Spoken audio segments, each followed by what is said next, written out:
Hello everyone! Ako lang ba pero nahihirapan ako sa math? But actually, if alam ko yung solution and kung paano kaagad nakuha yung answer, it will be more easier and it will be more fun if alam natin kung paano i-solve and kung ano man yung formula. So come with me and learn similarities in math. So, is everyone ready to learn about similarities? If ganon, then get your ball pens and papers and let's now solve some equations. Okay, now let's start on item number 1. The given is 4:9 equals 4:x. In here, kailangan natin hanapin si x. Name the property of proportion used. So, yung gagawin muna natin is find x and after that is, inaname na natin yung property of proportion na ginamit natin. So, let's go and let's find x. To make it simpler guys, gagamitin natin yung cross product property. Okay, so our given is 4:9 equals 4:x. Tapos, ang gagawin natin is, ganito lang, 4/9 equals 4/x. Tapos, ganyan. I-cross multiply mo siya. Very easy. So, 4x equals 9 times 4 is 36. Now, yung gagawin natin next is multiplicative inverse. 4. Yun yung katabi ng x, right? So, yun yung ilalagay natin dito sa baba. Then, cancel out the similar ones and x is equal to 36 divided by 4 is 9. So, nahanap na natin si x. Oh my days. Ngayon nahanap na natin si x. Ano ulit yung sinabi ko kanina na gagamitin natin? Yup, you're correct. It's the cross product property. And yun lang yung item number 1. That's how easy you will find x. So, kayo ibang x yung hinahanap natin. Hindi yung babalikan mo yung x mo. Kems, oh my days, ang corny. Pero let's go ahead and move on to item number 2. Now here is item number 2. The given is 5:5 equals x is to 20. Ito na naman tayo. Let's find x na naman. Identify which property of proportion you applied. So, hahanapin na naman natin si x and kung anong property of proportion yung nilagay na naman natin. So, let's go ahead and find x. Again, our given is 5:5 equals x is to 20. Tapos, gagawin natin yun. 5/5 equals x over 20. So, yung gagawin is cross multiply. Now, we have 5x equals 5 times 20 is 100, right? Tapos, multiplicative inverse na naman. Anong katabi ni x? Of course, si 5. Now, let's cancel out 5. X yung maiwan. And 5 divided by 100 or 100 divided by 5 is 20. Hanap na naman ulit natin si x. That easy. Wow, galit pa talaga siya. Pero yun, that's how you found x. Like, ganyan lang talaga siya. Again, the property that is used is cross product property. Now, let's move on to level 2, solving problem, ratio, and proportion. So here is our item 3, and of course, basahin natin yung question. A rope of 72 cm is cut into 2 pieces in the ratio 8:4. Find the length of each piece. Okay, so dito is we have a rope of 72 cm, and nakat siya into 2 pieces. So, meron siyang ratio na 8:4. Now, we need to find the length of each piece. Okay, let me explain it to you on how you will find the length of each piece. So, yung total length natin is 72 cm and the ratio is 8:4. What you will do is, ipag-plus natin yung ratio. 8 plus 4 is equal to 12. So, value of first part is, ipag-divide natin itong total length and yung ratio. So, 72 divided by 12 is equals to 6. Yun na yung value ng isang part. So, the next one is the first length and second length. Meron siyang, 2 pieces in the ratio 8:4. Nakat siya into 2 pieces. So, ito yung value ng one part. And, of course, meron siyang ratio na 8:4. So, dapat, multiply natin siya in each ratio so that we will get the length of each pieces. So, yung first ratio natin is 8. So, 8 times 6 is equals to 48. And second length naman is 4 times 6. And that is 24 cm. Again, that's how you will get the length of each piece. Okay? Next is item number 4. The ratio of red to blue marbles is 6:3. If there are 30 red marbles, how many blue marbles are there? Also, find the total number of marbles. So, ang ginawa ko dito guys is, since meron tayong given na 6:3 and we have 30 red, what I did is ganito. So, we have 6:3 and equals to 30 is to x. Kasi, walang color blue. Okay, so wala tayong color blue. This is the red and this is the blue. Now, yung hinahanap natin, nasan si blue? Like, ilan yung blue? Ilan? So, let's go ahead and solve it. 6/3, 30 over x. Now, gagawin ulit natin yung cross multiply. And then, right here is 30 times 3 is 90 equals 6x. Now, we will do the multiplicative inverse. Anong katabi ng x? Yun yung lagi ilalagay sa baba. So, 90 divided by 6 is 15. And that is the value of blue. So, blue marbles is how you will get the total of the blue marbles. The next is, syempre, sabi niya dito is also find the total number of marbles. So, ito yung total of marbles. Since yung red is 30, ipagpapasa naman natin yung blue. So, 30 plus 15 is equal to 45. So, that is our answer. The blue marbles is 15 and the total number of marbles is 45. Okay, grabe, nakakapagod yun but at least we are now on level 3. Similar polygon and their properties. This is item number 5. So, two similar rectangles have width 6 cm and 9 cm. The smaller has length 10 cm. Find the length of the larger rectangle and the ratio of their perimeters. So, let's go ahead and let's deep dive in sa solution ko. So, first off is, syempre, kinuha ko yung mga given, which is 6 cm and 9 cm. And of course, breakdown ko sila into 3 over 2. Kasi, diba, i-divide natin siya into 3 and it will be 3 over 2. And ito yung ginawa ko to find the larger length. The first thing is linagay ko dito sa gilid yung smaller length. And linagay ko sa tabi niya is itong scale factor natin na 3 over 2. What I did, guys, is, of course, it's a very easy one. What I did is 10 divided by 2 is 5. Tapos 5 times 3 is 15. And that's how I get the 15 cm. Now, here is the perimeters. The small is syempre, diba yung small is 10, and then dinagay ko dito is yung large, which is the 15 one, and tinimes ko siya into 2. And kasama nila yung width. So, similar rectangles have width 6 cm and 9 cm. So, 10 plus 6 is 16 times 2 is 32. 15 plus 9 is 24. Times 2 is 48. And now, these are the ratios. And then, breakdown ko lang sila ulit, and it became 2 is to 3. And the length, so ito na yung final answer. So, yung larger length is 15 cm, and the perimeter ratio is 2 is to 3. Well, that's a bit complicated, but that's, if you might think of it, or if you would think of it, it will be more easier if talagang binasa mo na mabuti yung question. The next one is item number 6, which is two similar triangles have a scale factor of 5 is to 8. The area of the larger is 320 cm squared. Find the area of the smaller. Explain the ratio of areas. So here it is. Let's break it down. Area ratio is equal to 8 square of scale factor. So we have here 5 is to 8. And in-squared ko lang siya, 5 squared is to 8 squared, and magiging 25 is to 64. Tapos, we are finding the area of the smaller, okay, and the larger is 320 cm squared. So 25 over 64, again, we are finding the smaller. So x is x over 320. So, ang ginawa ko lang is, again, cross multiply. So, magkasama yung 64x, and 25 times 320 is 8,000. So, again, kung ano man yung katabi ni x, yun yung laging ilalagay sa baba. So, multiplicative inverse again. 64, 64. Let's cancel that out, and 8,000 divided by 64 is 125. So, the smaller area is 125 cm squared, and the area ratio is 25 is to 64. That is more easier than this one, to be honest. That is more easier to explain than this one. But, yeah, that is how you get the smaller area and the area ratio of the two similar triangles. And, yeah.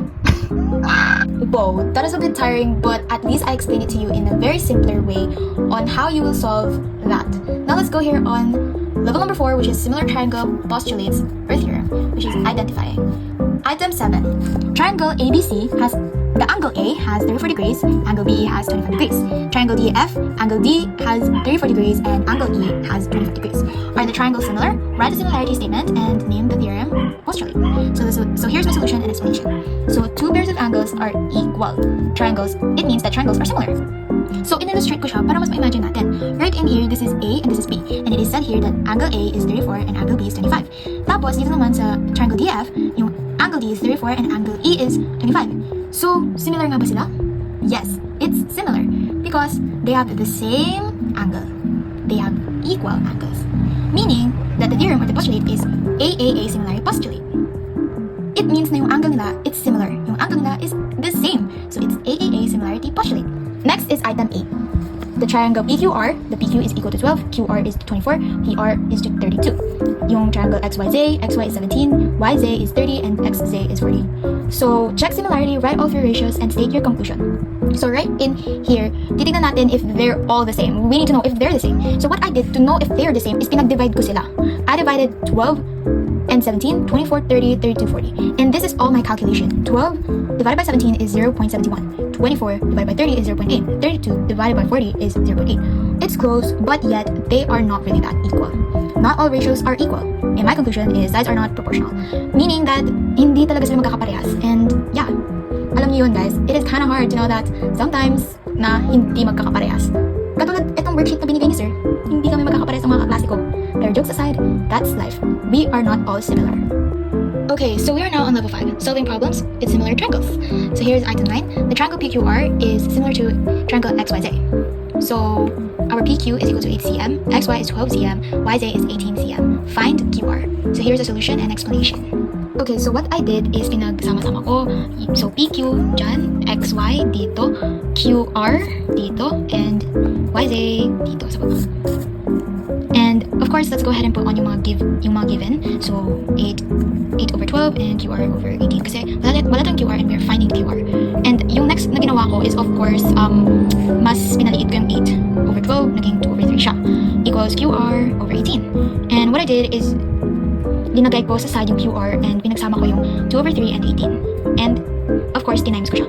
And that's how I got 12 cm. So yun yung QR natin, it's 12 cm. Next is item number 10. A tree casts a shadow 442 cm long. At the same time, a 181 cm person casts a 114 cm shadow. Using a similar triangles, find the height of the tree. So here is how I did find the height of the tree. The first thing is linagay ko dito sa taas yung height of the tree. Sa baba is how long the tree casts a shadow. So it's 442 cm. And dito naman is yung person cast a 114 cm shadow. So ito yung person and ito naman yung shadow. Tapos what I did is ganito lang naman siya. So yung height, and then ginawa ko ulit yung parang ginawa ko dito. So what I did is 442 divided by 114. Okay, so meron na ako dito yung calculator. So 442 divided by 114 equals 3.8 tapos times 181 equals 701.77. Tapos round off ko lang siya and naging 702 cm. So the height of the tree is 702 cm. That's how easy it is, you guys. Okay, finally, we're on level 6. Proportional segment in triangles. Item 11. In triangle ABC, DE is parallel to BC. So D on AB, E on EC. AD is equal to 6, DB is equal to 6, AE is equal to 12. So, we will find EC. So here's my solution, you guys, and explanation. So, AD over DB equals AE over EC. Tapos, syempre, linagay ko na naman yung given. So, 6 over 6 equals 12 over EC because we're finding EC. What I did here is cross multiplication, pero itong ginawa ko, mas pinashorter ko lang siya. Just divide this and naging 1. And then, what I did is, dinagay ko siya dito, yung 1. And dinagay ko dito yung EC. So, 12 divided by 1 is, it's 12. So, my answer is 12. EC is equals to 12. So, that's how easy you will get the answer in item number 11. Next, item number 12. In triangle XYZ, P is on XY and Q is on XZ. XP is 6, PY is 4, XQ is 9, and QZ is 9. Is PQ parallel to YZ? Use the converse of the triangle proportionality here. So here's my solution. So XP and PY.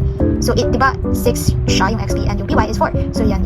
And breakdown ko sila and then it became 3 over 2. Next naman is XQ over QZ.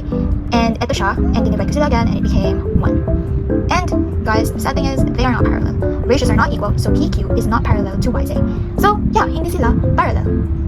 Okay, so before moving on to item number 13 or level 7 is I hope you guys are enjoying the video because I am enjoying explaining to you guys on how I solved all the problems in here, and this is actually quite fun to explain it to you guys. And I hope marami kayong natututunan because ang dami kong natutunan right now, and yeah.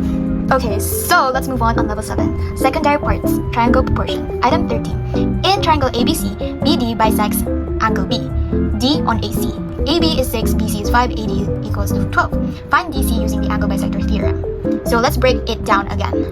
AD, ito yung ginamit ko guys, AD over DC, AB over BC. Since we are finding DC, wala na naman siya dito, but all the given is in here. So ang ginawa ko guys is cross multiplication. 2 times 5 is 10 and 6 times DC is 6 DC. And right in here is linagay ko yung 10 here and yung DC here and of course yung 6 here. Tapos breakdown ko siya and it became to 5 over 3. So that's how I get the DC. DC is equals to 5 over 3.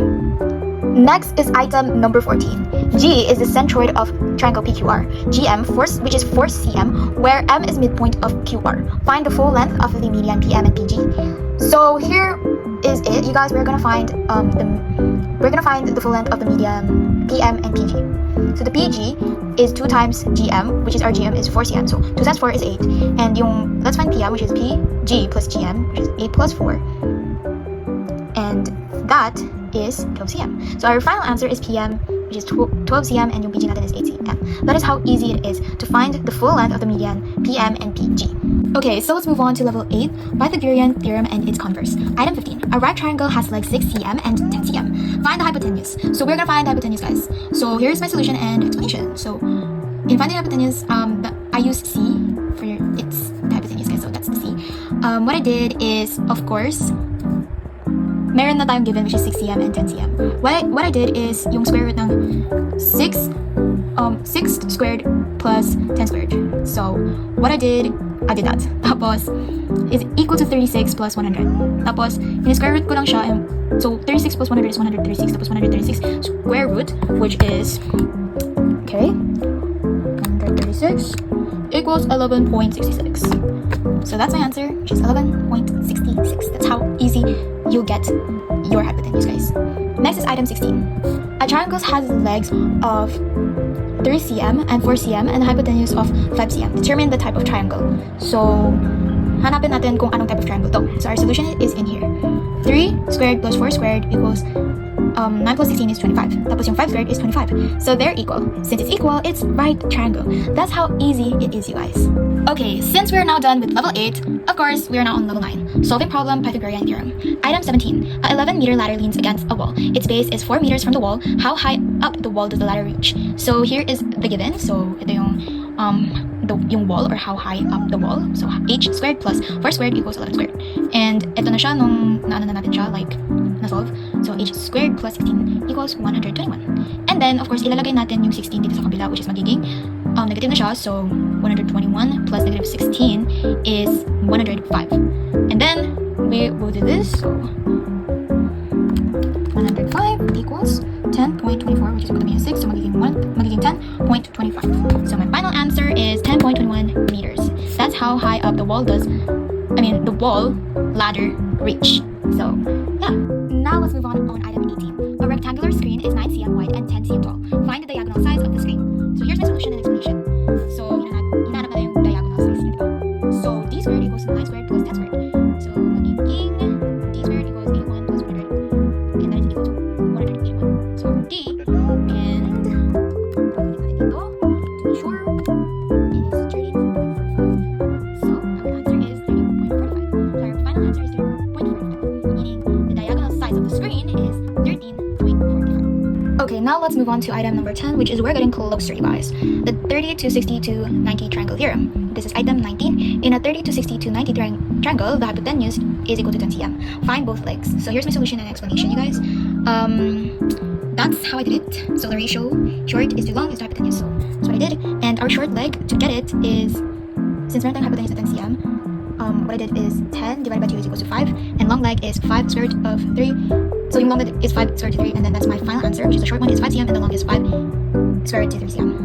Next is item 20, which is in a 30 to 60 minute triangle. The shorter leg is 5 cm. Find both larger leg and hypotenuse label, each with the opposite angle. So hypotenuse is 2 times 5 is 10, and long leg is 5 square root of 3. So it's the same freaking thing dito sa item 19, but at the same time it's like different, you guys. So final, which is short opposite 30 degrees is 5 cm, long opposite 60 degrees is 5 square root of 3 cm, and hypo, which is opposite 90 degrees, which is 10 cm. All of my solutions right in here is all shortened, and I hope na even though it's shortened, you guys still get it. So yeah. Now we're on level 11, the 45 to 45 to 90 triangle theorem. Item 21. In a 45 to 45 to 90 triangle, the hypotenuse is equal to 36 cm. Find the length of each leg, expressed in simplest radical form. So here's my solution and explanation. Here's the ratio, and the leg is 36 over square root of 2, and in a rationalized form, it is 18 square root of 2. So that is my final answer. 18 square root 2 cm. Square root of 2 cm. Okay, next one is item 22. In a 45 to 45 to 90 triangle, the hypotenuse is equals to 36 cm. Find each leg. So here's my solution and explanation. It is the same as item 21, so my final answer is 18 square root of 2 cm. So in here, the hypotenuse is 36 cm, and also in here, it's 36 cm. So it's the same thing as item 21. Oh my days, finally we are on level 12, which is this is the last one. So it's the altitude and median theorem on right triangles. Item 23. In right triangle ABC, right angle at C, altitude CD is drawn to AB. So AD is 7 cm, DB is 7 cm. Find A, CD, B, AC, and C, BC. So here's my solution and explanation. So let's find first the A, which is the CD squared. So AD times DB, which is 7 times 7 is equal to 49. Tapos, ikukuha mo lang siya, guys. Ganito mo lang, square root mo lang yung 49, of course. So 49, square root of 49 is 7. So we got 7. Next is AC squared, which is AB plus AB times AD. 14 times 7 is equal to 98. And of course, what I get to 98 is 7 squared 2. Next one is letter C, which is BC squared. It was AB times DB equals 14 times 7 equals 98, and it's the same thing as B, so it's 7 square root of 2C. So now this is the final answer. The CD is 7 cm, AC is 7 squared 2 cm, BC is 7 square root of 2 cm. So yeah, that is how I found the CD, AC, and BC. Now here is the last one. Item 24. In right triangle ABC, right angle at C, hypotenuse AB equals 18 cm, find the length of the median from C to AB. Explain why this is true. So here's my solution and explanation. In a right triangle, median to hypotenuse, half of hypotenuse is equal to half of hypotenuse. So hanapin natin yung half ng hypotenuse natin, which is 18. So 18 divided by 2 is equal to 9. So yeah, yun, paano mo mahanap yung median is the half of hypotenuse. So that's my final answer. My explanation is the midpoint of the hypotenuse is always the same distance from all three vertices. So the median equals half the hypotenuse. Woo! Mic drop. Pencil drop. Whoa, that is pencil drop. Pencil drop, guys. Pencil drop. But yeah, that's how I did everything. That is a little bit tiring to explain, but I am finally done on explaining, and I did have fun on explaining every single thing to you guys. And I hope you learned a lot from me, because I look you did. And I hope that my answers are kind of low-key right, because I'm not that sure, but I think I did great. That's what I'm proud of. That I did my best, and that's what I'm capable of. So yeah, I'm happy for what I did. So thank you guys for watching this video, and I hope you have a nice day. Bye.